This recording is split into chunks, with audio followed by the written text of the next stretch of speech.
Good morning, ladies and gentlemen. So welcome this morning. My name is Esteban Gonzalez, Business Development Manager for CAM Services, Orange County. Thank you for attending IREM Orange County's educational session. Industry Titans tackle tough issues. Before we start, a bit about CAM Services. CAM Services was founded in 1987 and services all of Southern and Central California through our 5 branch offices. We provide a full range of property services ranging from landscape, parking lot sweeping, day porter, janitorial, steam cleaning, and handyman services. 2 years ago, we spun off our construction services division and formed Omnia Pacific Construction, which is owned by CAM Services, where we focus on tenant improvement, ADA compliance, and remediation, shopping center remodel, and refresh. CAM Services works with multiple asset types like shopping centers, office, industrial chain, retail, and multifamily.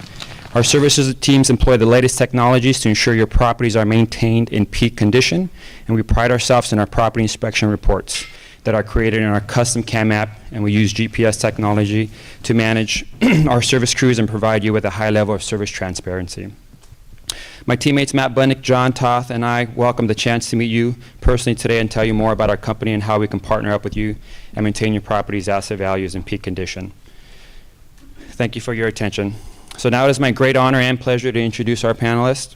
John Combs is the founder of RiverRock Real Estate Group, a company that services over 27 million square feet of office, industrial, and retail properties on the West Coast. John has been active in IREM and BOMA for decades. I mean, there's not an award out there that he has not won. John and RiverRock also focus on giving back to the community and encourage their employees to choose and support a charity in their respective regions, including offering them paid time off to do so. John is known for his fabulous management style and ability to motivate his team, his big heart, and his keen sense of humor. Pat Donahue is chairman of Donahue Schriber, a company that owns 65 retail centers on the West Coast. Pat has served as a trustee for the ICSE International Council of Shopping Centers and is truly an expert in his field. Pat also focuses on giving back to his community. Just a few of his activities include supporting KidWorks, which is an organization that works with at-risk children in Orange County's most challenging neighborhoods, and teams with the Orange County Community Foundation to raise funds for support of the county's veterans. Pat is also an icon in the retail community and the go-to guy for anything retail, and he is passionate about the industry and always kind enough to share his time and knowledge. John Combs and Pat Donahue, everybody. Thank you. Thank you. Thank you. Well, you know you're out of your league when you know all about someone you're speaking with and they've never heard of you. I walked up to meet Pat today and he said, can you give me a cup of coffee? He thought I worked for the hotel. So I said, sure.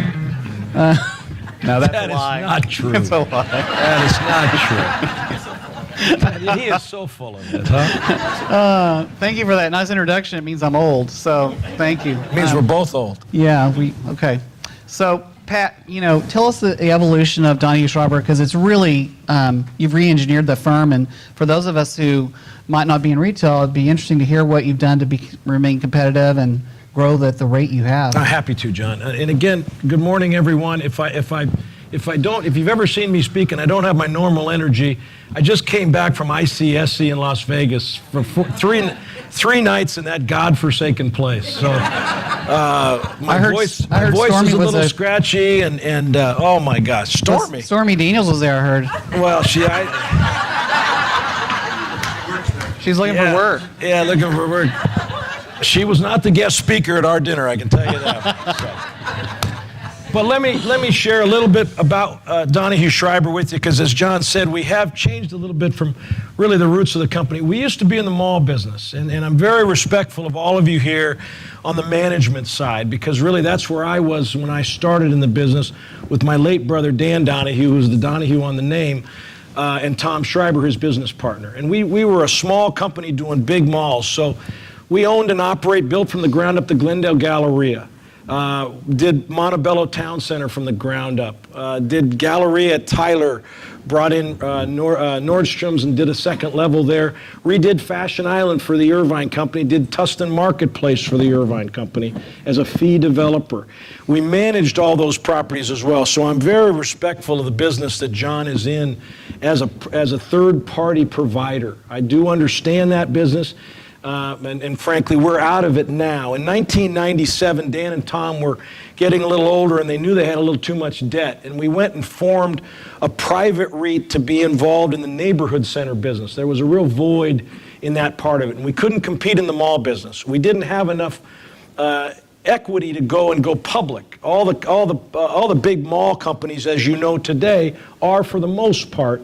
The Segerstroms are a great exception, and as is Bren, but most of them are public REITs now. And so we couldn't do that, so we went and became a private REIT on the neighborhood center side. We formed it with a $100 million investment from our partner in Glendale Galleria, New York State Teachers Pension Fund. And then later, as we grew the company, JP Morgan Strategic Fund came in, and they own 97% of the company. So I'm an employee of a company now that has grown from $100 million in 1997 to $3.5 billion today. It's been a remarkable run. It's a lot of it has to do with executives. Really is how it's happened. It's all you. But it's all me. It's all me. The fact that we hit the market absolutely perfectly has nothing to do with it. But we really have grown the business dramatically. We have been in Arizona and Nevada, and really, I think the major point I wanted to make is we bring a little bit of an operational sophistication to the neighborhood center business from our experience in the mall business. And so we really hopefully run our businesses not as a commodity property, but really as an individual real estate asset where we're going and getting as much gold out of that mine as we can. And I will tell you, we manage all of our own properties. We lease all of our own properties, although we have brokers in addition to our leasing people on all of our properties. We just really are a firm believer in making sure that we lease our properties. Today it's 65 centers, as Esteban said. It's about 12 million square feet. It is 65 of the very best centers of their kind on the West Coast from San Diego to Seattle. And you don't have to ask me that, you can ask Green Street that. It really is a best-in-class portfolio of what it is. And it's neighborhood centers. It is grocery-anchored, necessity-based retail. I really believe, coming from the mall business, our data told us the customers came 3 times a month. In this business, our customer comes 3 times a week. And it's just a numbers game. And it's our job to make sure that we're doing a good job of giving them what they want. And so that's really, we are 125 people here in Orange County, have an office in Sacramento, have small offices throughout the Pacific Northwest and other places. We've grown to the Pacific Northwest. We are out of Arizona, out of Nevada, and as I said, we've gone San Diego to Seattle, hopefully west of the 5. We have done that because of demographics. It's really a remarkable time in our business of retail. And again, I know a lot of you are in office and industrial, which I know absolutely nothing about. But in retail, we're 97% leased. Rents are turning at 14% increases.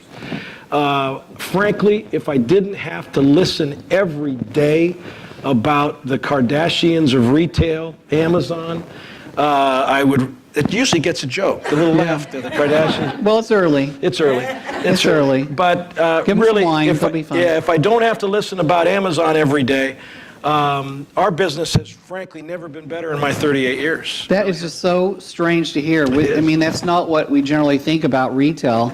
And I think you're going to be really surprised when you hear your observations from ICSC, since you said you just got back. Maybe you could tell us any trends or, themes that you observed there. Well, I think all of you, the theme going into the ICSC, everybody thought it was doom and gloom, and my gosh, the retail apocalypse, and we're all going to simply be buying on the internet and all this kind of stuff. And frankly, the facts of the matter couldn't be further from the truth. I think, as one of the trustees said on Saturday in our meeting, as long as I don't have to look at the stock ticker, everything's going well. I mean, fundamentals in the retail business, particularly non-mall, that's kind of another subject.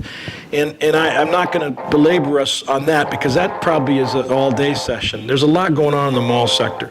But if you just take traditional retail, particularly neighborhood center retail, it's outstanding. And even for the public companies, the only problem with the public companies is their stock valuation. That's the only issue they have. They have the same occupancy that we do, the same rent turn that we're getting. And it's not because we're great operators. It's simply because there's no new supply. What has happened is everybody has, we're over retail. That's fine. Everybody agrees with that. 25 square foot per person in the U.S. The next closest is, I think it's 14 is the next closest country, for God's sakes. I mean, we got too much space. Okay, we get that. But if you have really good space, while demand is muted, and I'll talk to that in a second, there is no new supply whatsoever. We were delivering, for my career previous to 2009, we were delivering 150 million square feet a year to the country. We'll deliver 20 million square feet this year. So just look at the chart, right? It just goes like this. Now, if you're a developer, you're in big trouble. You just don't understand. You're out of business. And that's what we used to be. We used to be a developer. We're an operator with development capabilities. But you have to be. And John, I want to talk to you a little bit about the institutionalization of real estate. Let's make sure we don't miss that in our time. But no, our business is really good. Oh, ICSC. Yeah, tell them about the big boxes in there. Yeah. That's really crazy. So fundamentals of the real estate landlords is outstanding. Even the tenants who typically bemoan all the time, just because if they say anything positive, they think the rent's going up. They really, for the most part, were optimistic that things were going good. And again, let's not kid ourselves. The economy's really doing well, right? I mean, stock market's good, unemployed, everybody's working, everybody's back working. So that's what, 60% of the economy is the consumer, so 60 at least. And so we're really, that's all running on all cylinders. So that part's really good. The narrative, I would say, for the first time in probably 6 years, the narrative, instead of, Amazon's going to take everybody and we're all going to be out of business and we're all dinosaurs, that pendulum's all of a sudden started to balance into equilibrium. And I'll talk a little bit about Amazon in a minute.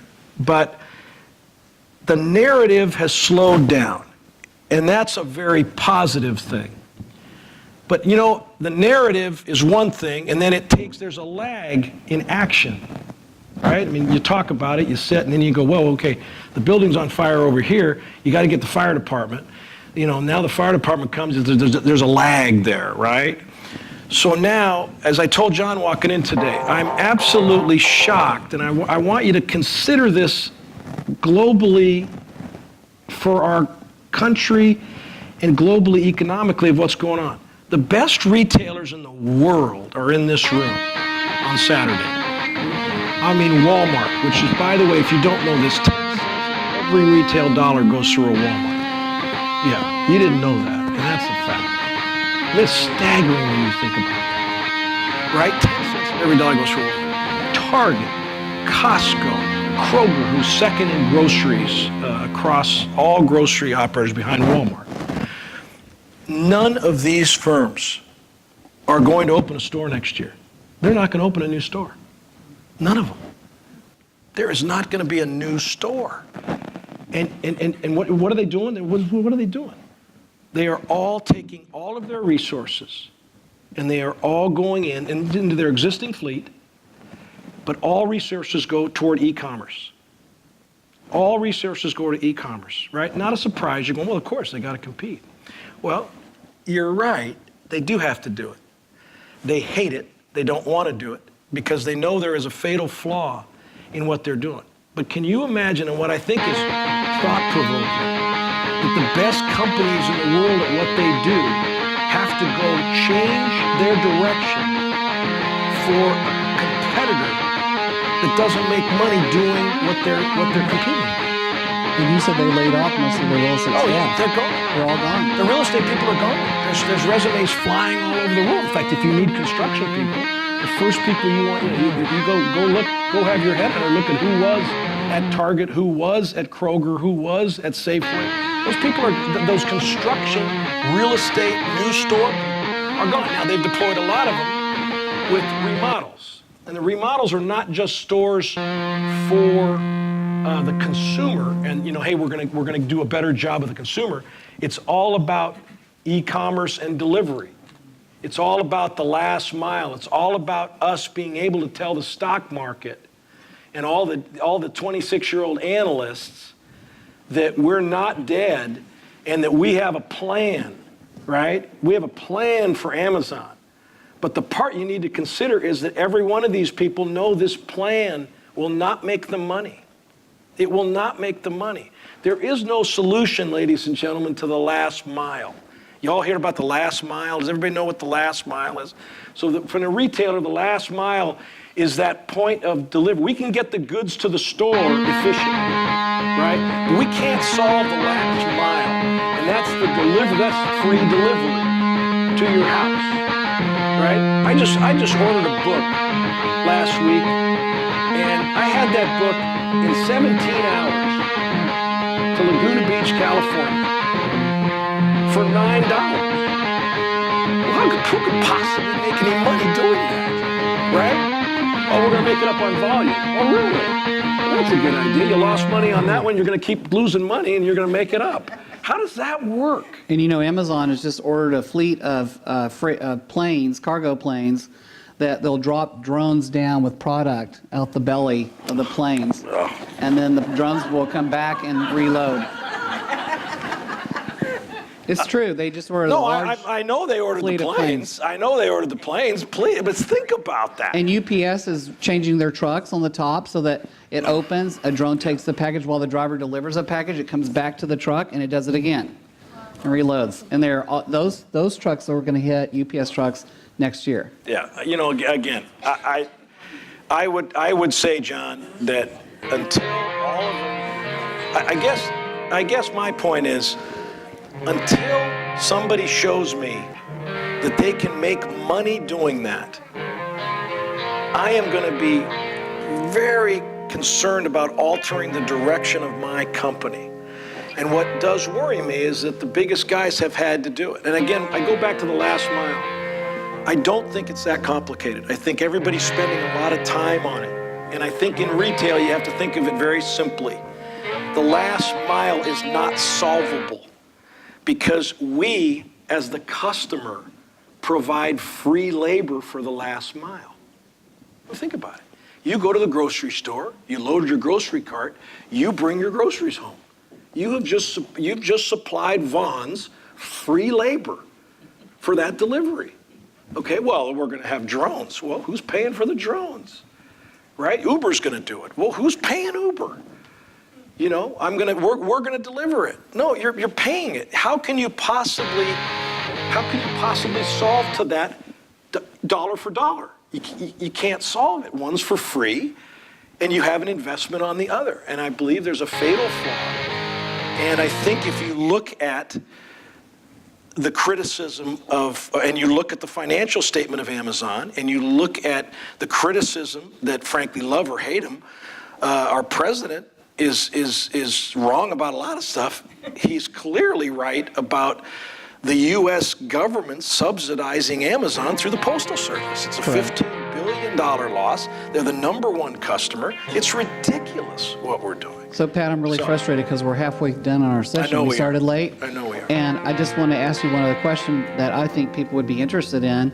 That is Whole Foods at Fashion Island. What's the concept there? What is it working, and why would they do that? I think it's I think it's a great move. I think there's a... On whose part? On both. Both. On both. Oh, I think it's a great move. Oh, I think it's working. It's a busy store. Then it's working, right? Yeah. I mean, if it's a busy store, then it's working. You know, there's a real blending of and that's really, again, probably along the mall business, right? The department store has been deconstructed, right? And then the department stores, and they, frankly, they deserve everything they got. They were despicable people in how they handled their business.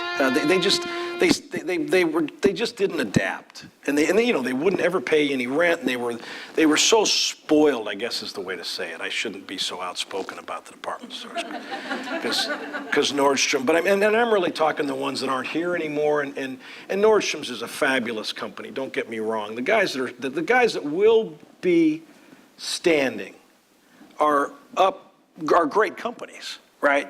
The ones that aren't going to be standing, they've let the whole, you know, think about the internet. The internet is an electronic catalog. That's what it is. Mm-hmm. Who was the best at catalog?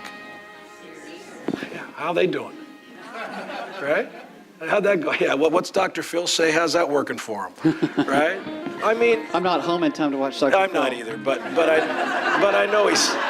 I have the time. I suck up. I'm in third-party management. Yeah, but you really look at they just completely didn't adapt to what was a strength for them, and they didn't adapt because of investing in their businesses. They wouldn't put money back in their businesses. Mm-hmm. And frankly, everybody talks about the death of the department store. I can tell you, ladies and gentlemen, Amazon had absolutely nothing to do with the death of the department store. You want to look at the death of the department store, you look at Walmart, you look at Target and what they did in the apparel. And ladies, you think about where you used to buy your clothing and where you bought your clothing when Target particularly got pretty good at it. I'm not sure they're as good as they were. But really, they had as much, and then you bring in TJX and Nordstrom's Rack, and you bring in the power boxes play. That's what's deconstructed the department store. The department store was a department store. It had departments. You used to be able to buy washers and dryers and sewing machines and refrigerators and everything else. And they all went into apparel because all the ladies went to work in the 80s and 90s, right? And everybody went into apparel. They followed Nordstrom's, who was really doing well. They go into apparel, and some of them were good at it, some of them weren't good at it. And it's a very interesting time to be in retail. But let me just close the whole loop on that deal. ICSC was a very positive experience across the industry. Fundamentals are very, very strong because of that lack of supply. And I personally think the next three to 5 years for our company will be very strong fundamentally, again, because there's no new competition coming on. So if you have good quality product, you should be able to lease it, you should be able to move sales, which subsequently will move rents. And you didn't have to go to Vegas to hear all that, isn't Yeah, it great? you guys didn't have to put up with Vegas to hear that. So we're going to be contrarian again and now talk about multi-generational workforce and millennials. Oh my gosh, I don't know. That's... Really? Millennials are 20 to 37 years old today, and they outnumber the boomers. They're less white. They're just as stable. In fact, they're more stable in employment than the boomers were. They turn over about 20% a year, which is lower than the boomers at 30. And I don't see what the big deal is personally about it, the millennials. I mean, there were always great young people, and there were always losers. And you had to pick the right ones, you know? And it's the same way today with millennials. It's the exact same thing. I mean, I don't know if you saw on the news, the son who's living at home in the basement is 30 years old. His parents tried to evict him. He said, I need more time. I need 6 months to get out. And the judge said, you've had 30 years. You have 30 days to get out. Now, that's a loser. That's a loser. We would not be hiring them. But I think, you know, this is the first time in our lives that we've seen 4 generations in the same company working. And how do you motivate 4 generations? Because they all communicate differently. We have a rule at RiverRock that if the client is under 35, ask them if they want you to text them. If they're 35 to 50, email but prefer call, and if they're over 50, only call. You know, we've had to multi-generationally look at the clients. You know, don't email me if I'm in the next office. Just get up and talk to me. Or yell. Just yell at me. Yeah. The other rule is if you have more than 3 emails on the same topic, pick up the phone. You're not accomplishing it on email. So, but multi-generationally, you know, what do the millennials want? I mean, do you have any in your company? Oh, of course, we got all sorts of them. You know? How do you cater to them? You know, I don't cater. I mean, I treat them. I'm You're like the boss. You don't cater. No. I'm like you. Like we're servant leaders, right? We're servant leaders. So, you know, I'm like you. I don't see what all the fuss is about. I have 3 of them, and he's a good kid. He'll get out of the basement soon enough. But you know, they're just delayed. They're simply delayed. And again, people will all sit here and go, wait, the millennials, no, but they're never going to own a home. Of course they're going to own a home. They're just not going to own a home at the same time frame. My mom and dad got married at 23. I got married at 25. My son got married at 32, right? I had my first kid at 30. I'm not sure my son and his wife, they may never have kids. I don't know that. That's up to them. They certainly aren't going to have them at 30. When they got married at 32, it's going to take a little while to get there. But they bought their first house. Their friends are buying their first houses, right? They're making money in buying their first houses. That's another big thing that's gone on. There was a whole generation of investors that saw their parents get wiped out buying homes. So they said, I'm never going to buy a home, I'm going to rent, right? Think about our lives, right? The best investment we ever, you'd want every home you'd ever bought, right? And our kids saw us working nonstop. They don't want to work nonstop. Right. And they don't want to get ripped off. They saw their parents getting laid off at the end of their careers, and they don't want that to happen to them. So long-term employment is really important. Career advancement, super important to the millennials. And they've learned from dinner table conversations, right? And the pains of the family. And you just have to understand that. Exactly. And then there's all these extremes that you always read about, like in retail, everyone's going under. That's not true. Where you hear that millennials are, you know, not buying homes, like you said, they're going to be buying homes. I mean, but the lower educated millennial probably will stay in the basement at their parents. But the educated millennial, they went to school and they want a return on it. But there are extremes. I mean, I've read that a lot of the big companies today for millennials are offering pet insurance as a benefit because 35% of millennials own pets. And if the pet gets sick, they need to have the cash to pay for the vet bills that are huge. I mean, it makes sense. I'm not going to do it, but it makes sense. I say go get a pet. John, you talked a little bit about some employers that are the currency being their student debt. Yeah. So another thing that's emerging is that a lot of the millennials have college debt, and a way to recruit them is to offer assistance in paying off their college debt as a recruitment tool. And in a recent survey, the millennials that were surveyed said they would be willing to make 12% less in comp if you would help them with their student debt because they have so much stress. I mean, we talked about this over lunch. The stress of a high-interest student loan, you know, can prevent you from getting into a car when you need it for your job or clothes to go back to work or whatever. So the student debt relief is a whole new trend, and it's really not that much money if you're talking about 12% of a comp. You know, so, I mean, one thing we do know is millennials do think they're worth more than they probably are, right? But a way to make it more affordable, perhaps, would be to offer, we're looking into this now, into tuition assistance or debt payments. John, what are you doing with, I see that these guys are much smarter than we were. You know, my 3, they've all traveled the world. I mean, the world is so small to these millennials. I mean, everybody goes everywhere. Mm-hmm. What are you doing with time as the currency? I mean, you know, the idea that we were raised, you got 2 weeks after a year, right? Right. And and frankly, I hated it when I was a millennial. I hated that too. Are you doing anything to alter that with your your staff and everybody else? We are. It's really interesting. One of the goals when I started RiverRock was I wanted to win Best Company to Work For. And of the past 9 years, that being available, we won every year, which I'm very, very proud of. And we spent a lot of time and attention on the employee surveys, finding out what they want. And it's very interesting. What you wanted 9 years ago is very different from today. Not only you, but everyone else. And what I think is important isn't necessarily what other people think are important. And by way of example, we give rock stars, that's what we call our team, their birthdays off. They get their paid day off, and they get a $75 gift card. And I found on Shark Tank those pop-up cards, and they get a birthday pop-up card sent to their house with a RiverRock gift card of $75 to use however they want. And we take, and I hate my birthday, but people love their birthdays, and it was so popular, you know. So then we decided that we would have summer hours, and people really want summer hours. So we closed at 3 on Fridays, and people get to go enjoy the summer with their families. We also, what else do we do? Summer hours. Oh, we do December hours. So in December, we go to summer hours in December, so people can go shopping in your shopping centers for holiday. We appreciate that. Yeah. We appreciate that. And then we pay everyone to go do community service. It was mentioned, Esteban mentioned it earlier.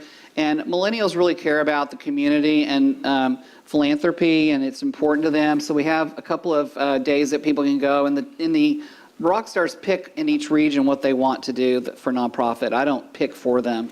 I don't say we're doing a United Way campaign or something.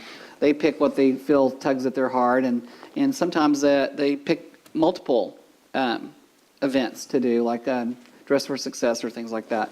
And then the other thing that's really interesting and multi-generational is 3 times a year, Juliet Hover, who's here, facilitates an all-employee call, and they're divided into 2 groups through geography and departments. No executives are on the call, and we have an opportunity to ask them what questions that the executive team have. And we don't care who says what. Well, we really like to know sometimes, but we don't care who says what. But we really care about what they need. And so from these surveys, we always have questions. So a score of 96 would be really low on the best survey for us because we're trying to win it, right? Our lowest score was 96, I think, and it was on flex time.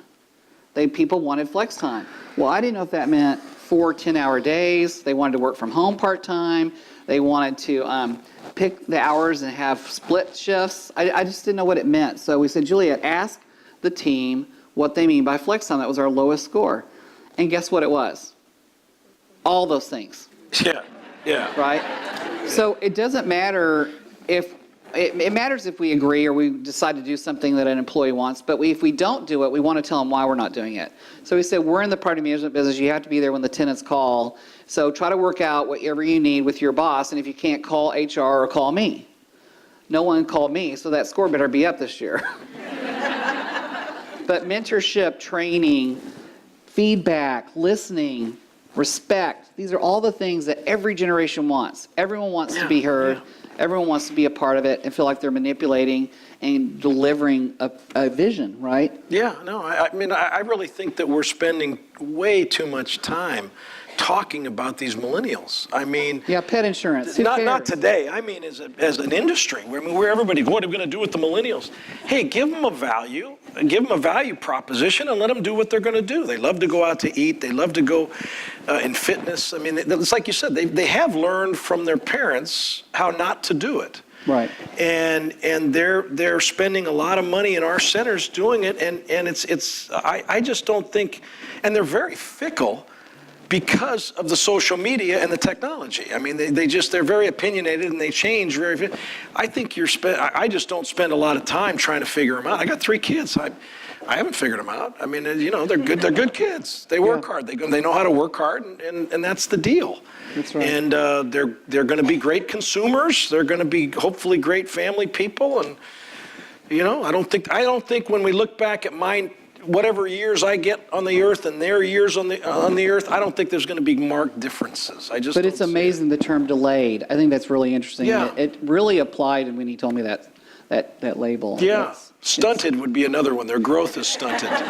We'll stop at that. I came up with that one. Is it time, Esteban? We have 10 minutes. Oh, we do? Yeah. Oh, you let me go longer. Awesome. So what about technology in these multi-generations? I mean, I have a manager who's retiring this year, and she loves technology, but don't ask me to do it. Well, yeah, and frankly, you asked, do we have millennials? Yeah, of course I have millennials. I got to have them run the box. They got to run the computer. So the box. yeah, the box, whatever it is. you know, Do you have bloggers? do we have bloggers? No, we don't. We really, in our business, in the mall business, if I had a mall, I clearly would have a blogger and I'd do that. I have not been able to crack the code on social media on most of our properties the way they are. And by the way, that's not simply because I'm a dinosaur on the subject. My son is in charge of digital media for the LA Kings hockey team. And I gave the task to Patrick, my oldest. I said, Pat, should I be in this business? Should I be doing Twitter and Facebook and all that?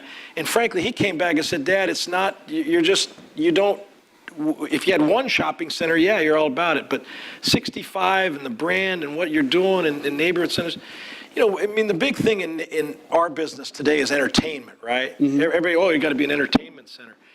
You know, I have 65 of these things, and I have some places that are really fun to be at and stuff like that. Chuck E. Cheese's? No, there's no Chuck E. Cheese's for God's sake. Just trying to be young. I don't have, yeah. I'm thrilled to say I don't have a Chuck E. Cheese in the portfolio anymore. But it's hard to make a Vons and CVS and the nail salon entertaining, you know? I mean, it's a commodity property, right? So it's How do you do it then? Well, you don't. You don't. I mean, You don't put food in? well, no, we put food in, but you know, I'm just not. My point is that we all think that these properties, particularly retail, are going to be some cookie cutter deal, and everybody wants to do that because that's less work. Frankly, if you could just stamp them out, that's a lot less work than getting your hands dirty and taking them one at a time. Yeah. But I think, particularly in retail versus the other product types, retail really has a lot of art to it, and I think you gotta, and subjectivity, and I think you gotta spend a lot more time, you know, using it, you know, kind of drawing out the value of each property. And I circle back around to technology because, you know, can we get more efficient? For instance, I just met a guy yesterday that has a portal to collect sales. And I think we just hired somebody to do the old-fashioned way of calling and getting sales, right? So that's how far behind I am on some of what we do. Some of what we do accounting-wise, I think we're very, very good at technology. Yeah. But it's changing all the time. You got to get better. We had one guy in the technology department 10 years ago. We now have probably 6.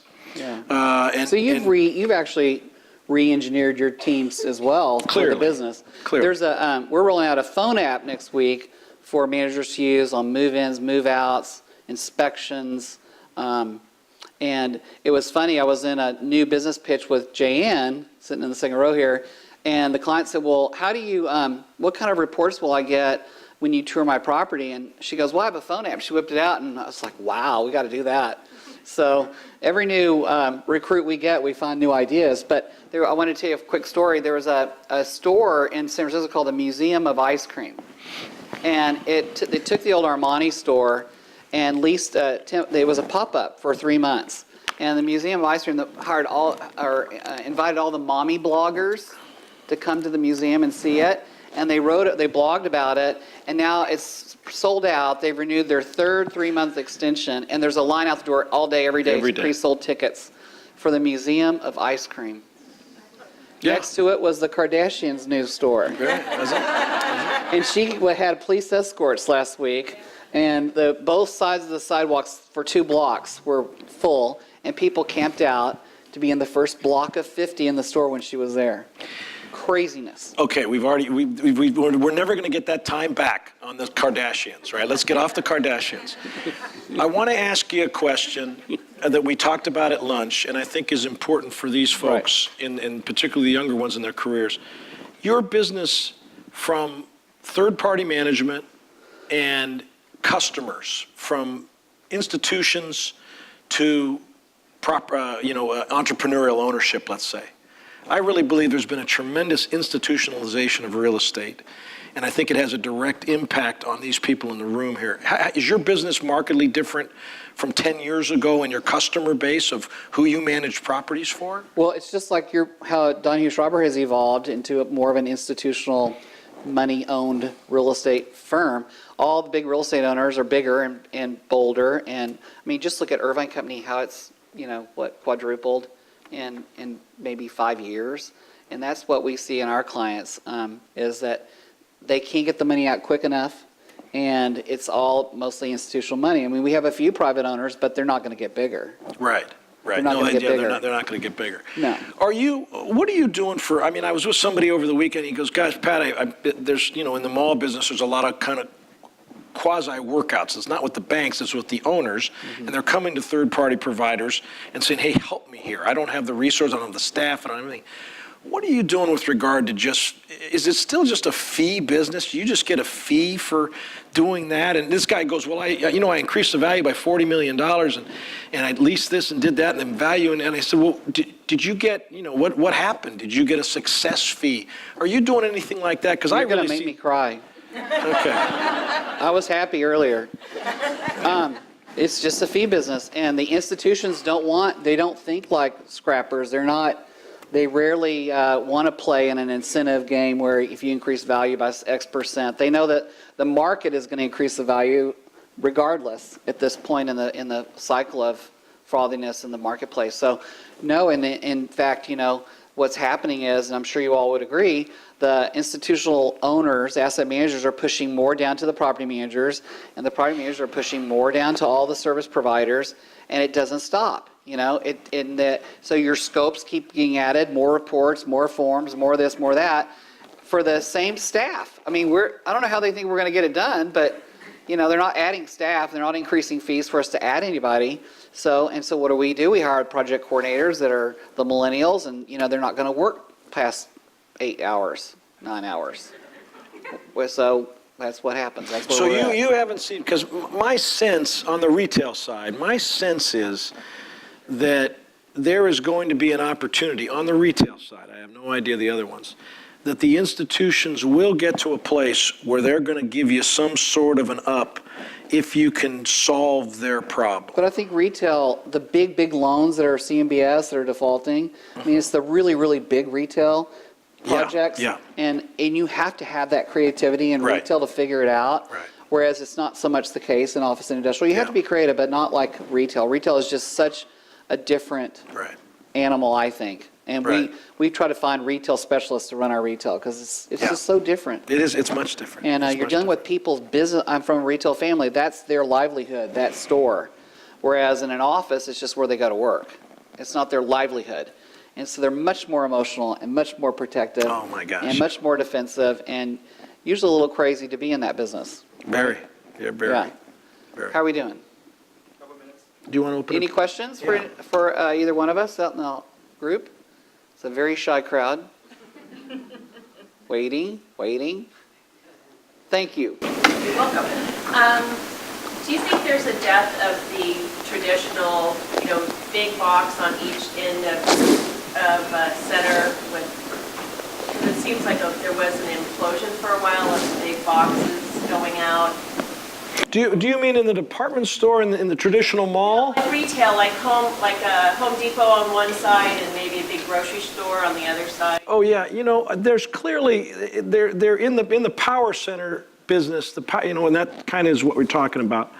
In the power center business, there clearly has been a value shift. The analysts have really said, "Oh my gosh, what's going to happen to these power centers?"